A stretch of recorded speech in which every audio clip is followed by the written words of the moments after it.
Twitch is a live stream service primarily for gamers, but anybody can use it. It provides a service that allows gamers themselves to get their content to viewers directly, right there, live on the spot.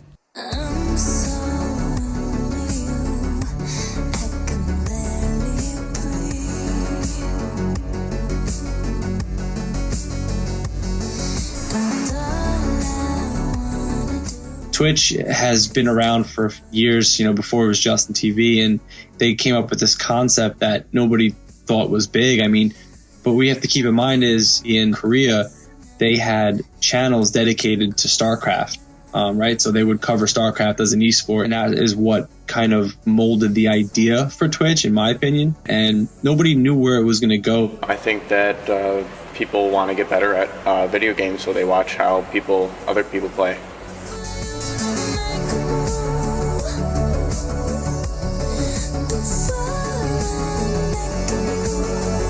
You're basically watching public access television. I got the other side.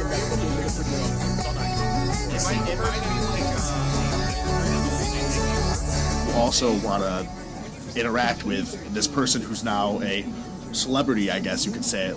It's like if you had the chance to watch a baseball game, but talk to the pitcher as he's pitching, and just see what's maybe going through his mind, or just talking to him and just hanging out.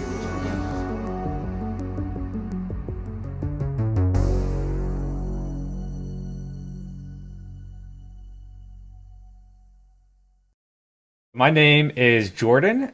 Twitch.tv, I go as I am T-Bot. I stream for fun, honestly. I don't really know how else to put it. It's something that it interested me. The first time it was ever brought up to me as a possibility, I didn't know what it was at all. Before I started streaming, I was gaming, but I was only gaming for a short period of time before that. And when they first told me about it, I went on, created an account, and saw it, and I didn't even know what to think about it. I think people watch Twitch mainly because they want to see how a lot of gamers react. Some live streams are very personal. The live streamer himself can get really in-depth about himself and who he is. Or it can be really funny, which the majority of them are. All right, do we have any birthdays? Nope. No birthdays? Hello? Hello? It's literally someone there. They're interacting with you, you're interacting with them. Even before, South Korea has a really big streaming thing with just people sitting down and eating food, and that's literally all it's offering, is just being with someone, and then people watch, they eat meals together, just connects people that way.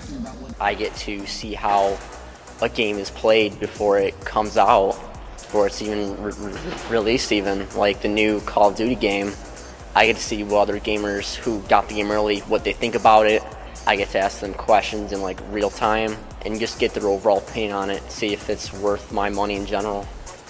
The way the viewer sees the person live streaming, the way that they act, who they actually are, it makes them feel, the viewer, a little more comfortable, to be I'm just like that guy.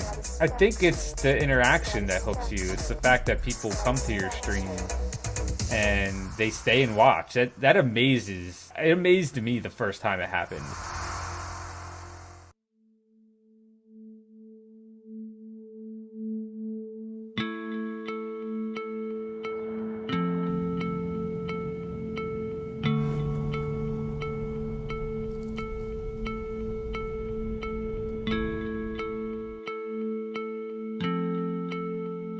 The first time I was streaming, and all of a sudden there was more than one person talking to me in my chat. It was like, what are you guys doing here? You guys are silly. I don't have anything to offer you guys other than some wit.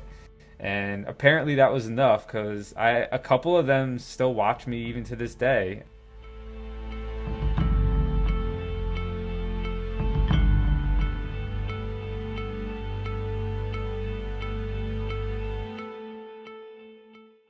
When you are a streamer, you are trying to entertain people. You stream because you want to entertain. I never really did it to make money. I did it, like I said, because if you're in a live stream, you got to enjoy creating content. I did it because I enjoyed creating content, and that's just what I wanted to show people, is that I enjoyed that. When Twitch has noticed your statistics are high as a streamer, and they offer you a partnership, which is a deal where you can start to generate more revenue on your Twitch stream. It's a lot of waiting and a lot of patience because it's not going to happen quick. There are these one-offs. Sports cars, cash, and high-tech setup. Meet the people who've got all of this by live streaming themselves playing video games. We've taken Matt here and given him 30 days to go pro. We did it! I am very lucky. I was never approached. Nobody ever come up to me and said, "Hey, you're a nice guy. Why don't you come and do this with us?" That never happened. It took me going out of my way, contacting these people, coming up with an idea, selling them the idea, getting them to, put their faith in somebody that they didn't know, and that's what happened. I took a chance, and it paid off. Off stream, you got to do a ton. You have to do a ton of work off stream. It's networking with people, finding groups to network with. You do have to network with other streamers. You cannot isolate yourself within the community.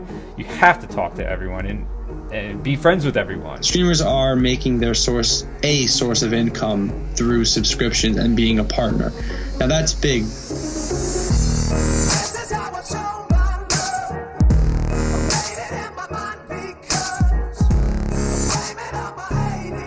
Take my money. Take my money. Oh, yeah. You need to be dedicating a lot of time to getting partnered. I'm talking about 6 months a year. Me being partnered in 32 days, that's not normal. I got a lot of help.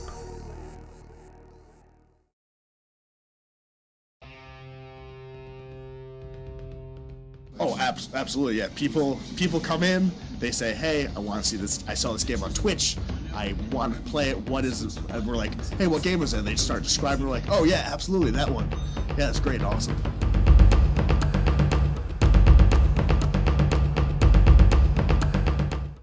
There's a huge impact. Look at PlayerUnknown Battlegrounds, for example. A lot of the biggest streamers in the world are playing that game. A lot of the high-end people that have 20, 30,000 plus people watching them, if they're playing those games, then you're going to get a lot of people that are watching them wanting to play them too. So I think Twitch is actually becoming a major catalyst for marketing. Games are actually sold on Twitch now. Games market on Twitch. I have an overlay on my stream for Destiny. It's actually, you can click on my stream while I'm playing, and you can click a little Destiny button and buy the game. So there are people that have high followings. So they are very influential in the game market. So a lot of people will base their purchase opinion based off of what that person says. I wouldn't have discovered a game like PUBG, which is one of my main games, PlayerUnknown Battleground. I would have never played it, but I saw Dr. Disrespect playing it. And when I saw him playing it, I was like, wow, this looks awesome. So the first game I downloaded when I built my new PC was PlayerUnknown Battleground.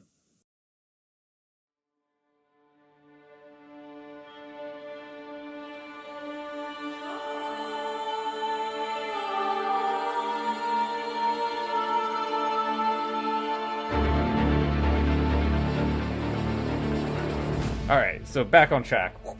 I think that film, music, television, and gaming are all coming towards one sort of central hub, where films and gaming itself are becoming merged.